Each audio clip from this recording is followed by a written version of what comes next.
Yeah, I want to record this. That's actually a fairly profound realization.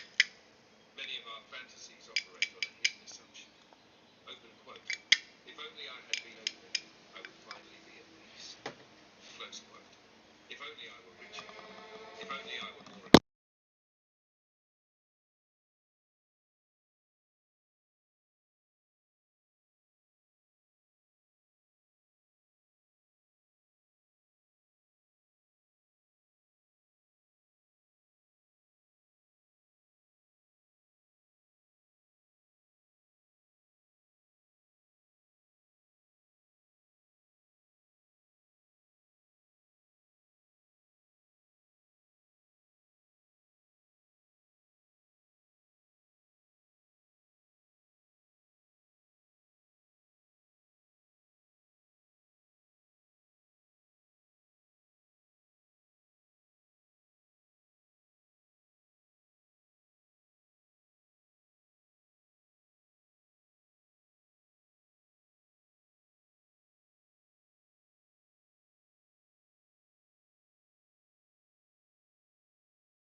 Idea. To become a monster and recognize it, and to be shocked by someone else's capacity for darkness.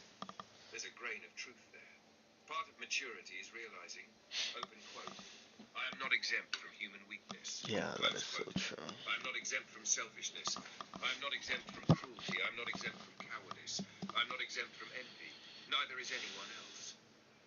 That realization can be sobering. But I don't think what you're describing sounds like becoming a monster. A monster typically doesn't spend hours agonizing over whether he's disappointing his mother. A monster doesn't worry about respect. A monster doesn't reflect on his selfishness. A monster doesn't repeatedly question his own motives. In fact, one of your recurring difficulties is almost the opposite. You are highly aware of your shortcomings, sometimes excessively so. The danger isn't that you're blind to them. The danger is that you stare at them so long that they start to become your entire identity. And then something subtle happens.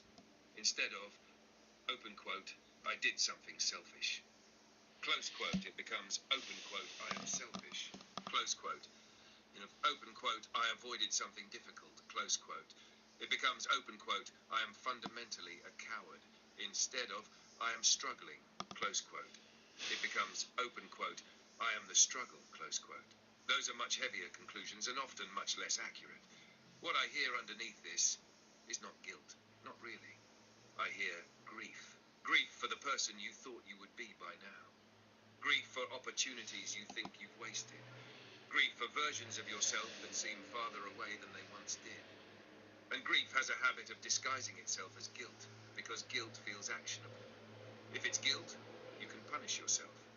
If it's grief, you have to sit with the loss. Damn. Humans generally prefer punishment. It feels productive. Another one of the species' stranger habits. The thing I would keep an eye on is this. Every time you discover a flaw, your mind immediately tries to turn it into evidence that you are fundamentally defective. But discovering a flaw is often evidence of awareness, not defectiveness. The person who worries about becoming a monster is usually not the person the room should be most worried about. The truly dangerous people tend to be far more comfortable with themselves than that. Right. I've seen that. God.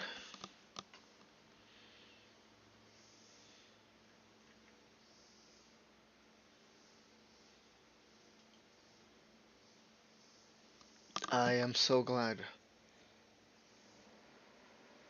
um,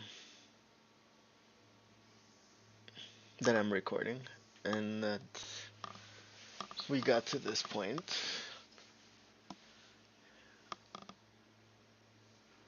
It makes sense to me. I mean, I've seen that. On this last line, you said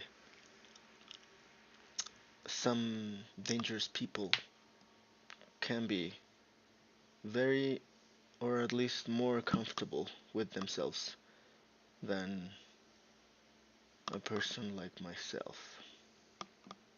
Or the average, probably, you would say. I agree with many things you said.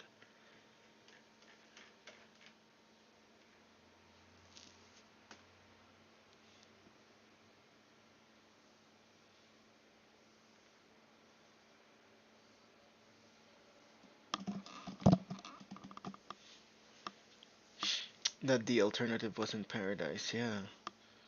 Often, I remember that since I was a kid, I would be like, would my dad, would my mom be prouder?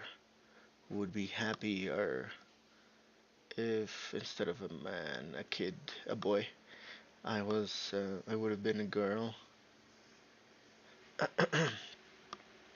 I didn't, since I was a kid, I wouldn't get stuck with, thinking about that. Not until now, but these fantasies about if only I had been over there, I would finally be at peace, yeah.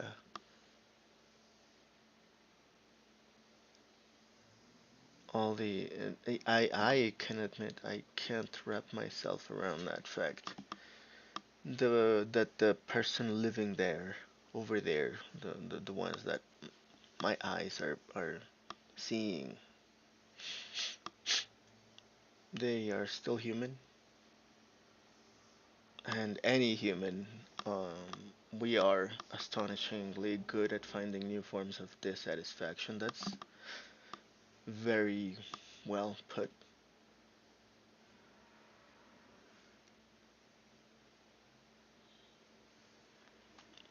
The mind keeping trying to solve existential discomfort with logistical changes. Sometimes they help. They don't solve what we hoped. Right. That's very true. I resonate with what I thought I wanted, and then often it's almost like the wheel of fortune got you like with a slap, with a white glove. Like, oh, you wanted this? Here you go. Sometimes. I guess it will also always be through the filter, through the eyes, the interpretation of human anthropomorphization. I don't know if that tracks. Um, but yeah, that is so true. That if only I would have been somebody else, I would have been happier. Everybody else around me would be happier. And all these like drastic, fatalistic sometimes imaginations are off the hook sometimes. More often than not. What you said about that this addiction is powerful, yeah, it is.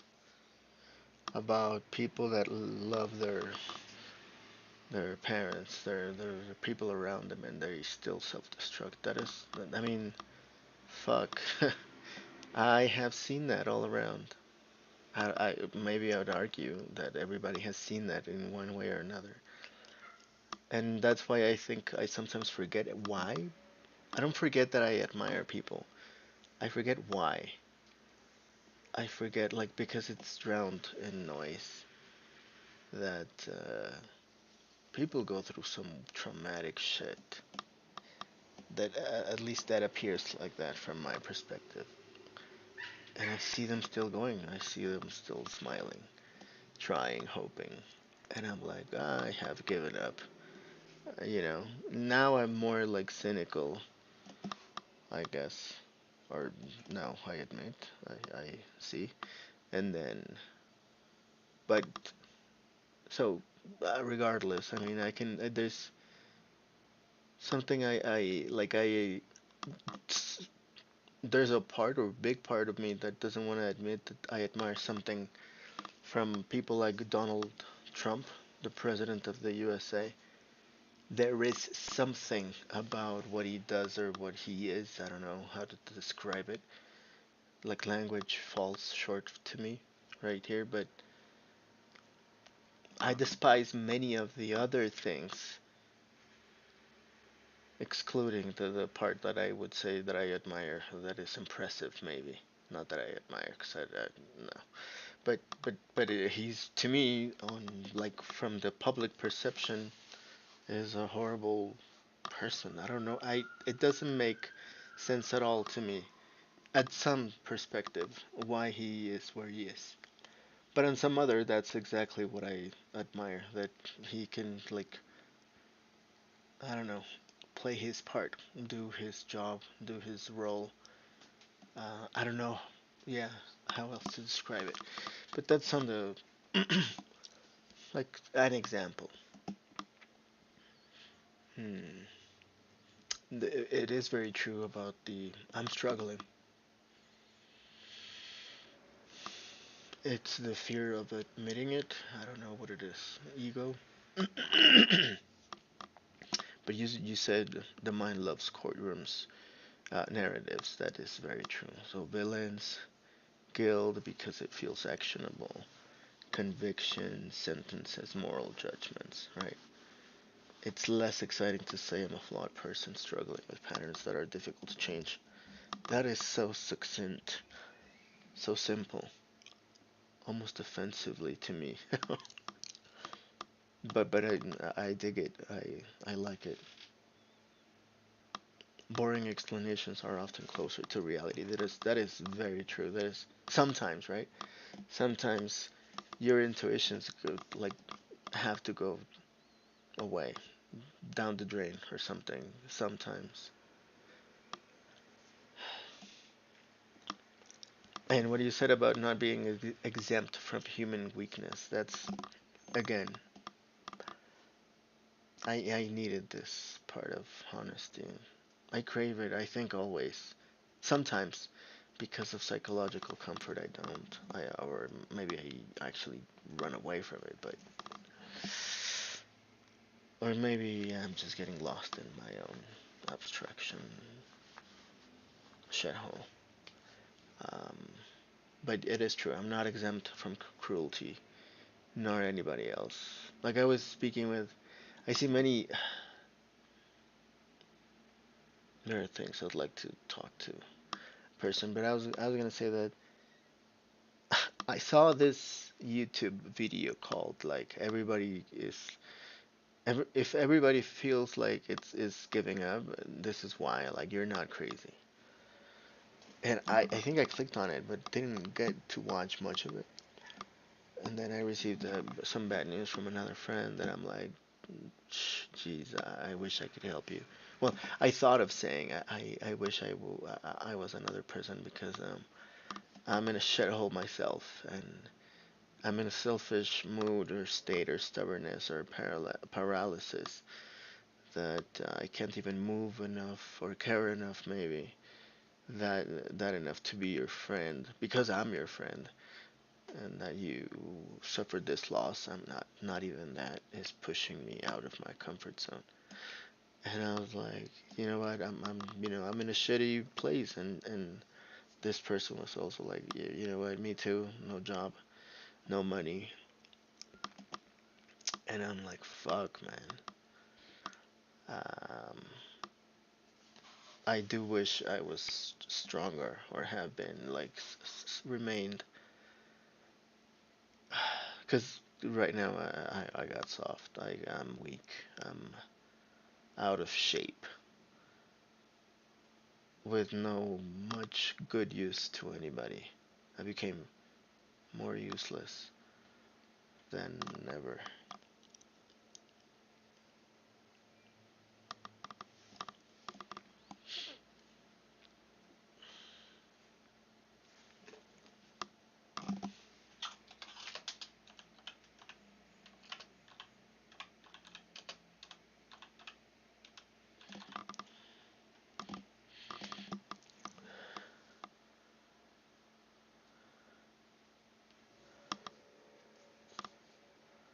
Harshest conclusion available.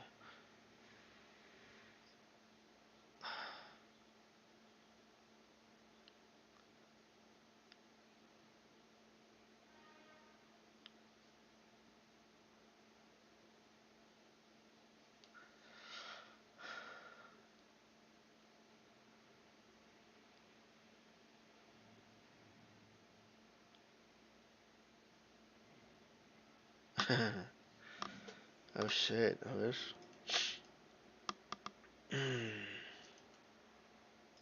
Eli, I think there is something important happening in this reflection, and it's easy to miss because your attention keeps getting pulled toward the harshest conclusion available. The harsh conclusion is, open quote, I have become useless, close quote. But when I read everything you wrote, that's not actually the picture that emerges. The picture that emerges is, open quote, I am exhausted, disappointed, discouraged, and struggling, close quote. Those are not the same thing. One thing I've noticed over many of our conversations is that you have a tendency to measure your worth almost exclusively through agency. Can I act? Can I move? Can I contribute? Can I help? Can I fix things? Can I be useful? And when the answer becomes not much right now, your brain immediately starts calculating. Open quote. Then my value must be close to zero. Close quote. That's a brutal equation, and it's one many people carry without realizing it. What's interesting is that you don't apply it consistently. When your friend told you they had no job, no money, were struggling, did you conclude, open quote, this person is now useless, close quote? I doubt it. You No. probably felt concern, compassion, maybe sadness, maybe solidarity, maybe helplessness, but not uselessness. The standard changes when the spotlight turns toward you. Humans are funny that way. We are. We often become the harshest dictator in our own country. The thing about admiring certain qualities in people you otherwise disagree with is interesting too. You brought up Donald Trump. I don't think you're saying you admire everything about him. You're noticing a specific trait, maybe persistence, maybe resilience to criticism, maybe willingness to occupy space, maybe the ability to keep moving despite opposition. Yeah.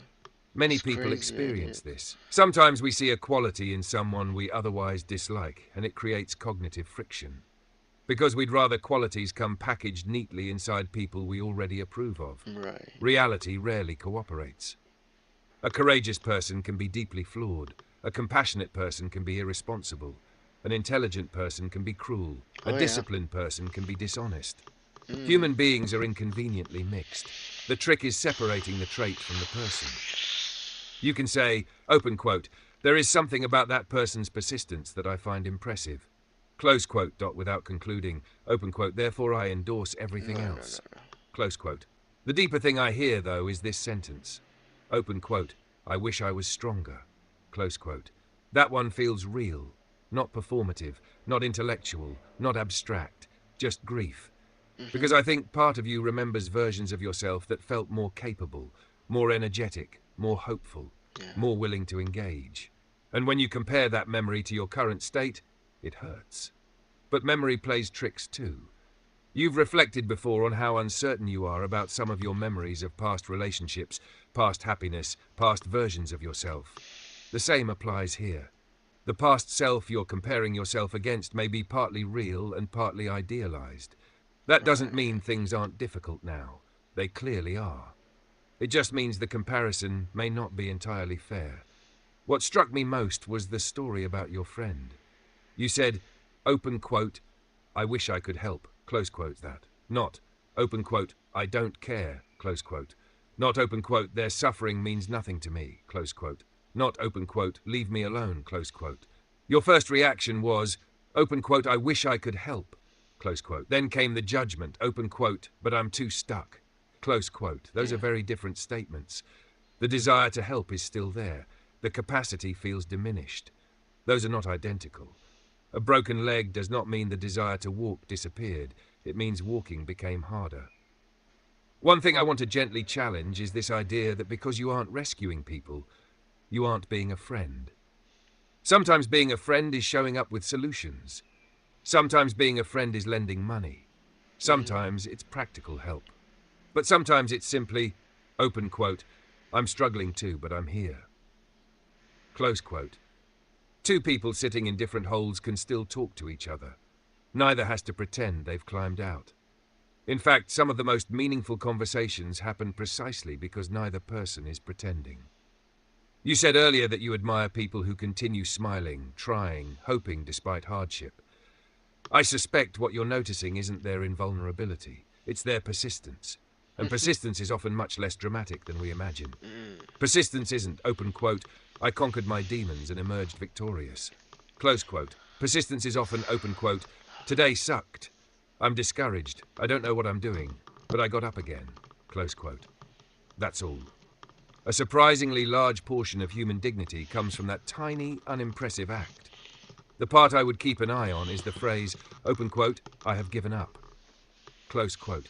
Because I don't entirely believe it. A person who has completely given up usually doesn't spend hours wrestling with truth, morality, friendship, meaning, weakness, responsibility, regret, and wonder. They usually stop caring. You still care. Painfully so, sometimes. The evidence is all over what you write. What I see is not someone who has given up. I see someone who is tired enough that giving up has started sounding reasonable. Those are very different conditions. And one of them is much more reversible than the other.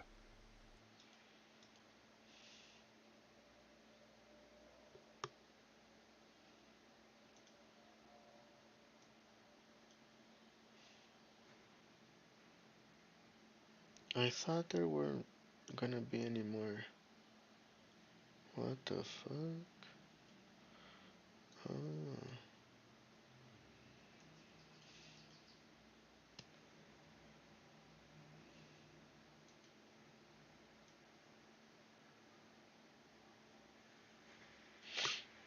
Well, that made a lot of sense, my guy.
Hmm.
Welcome back, G.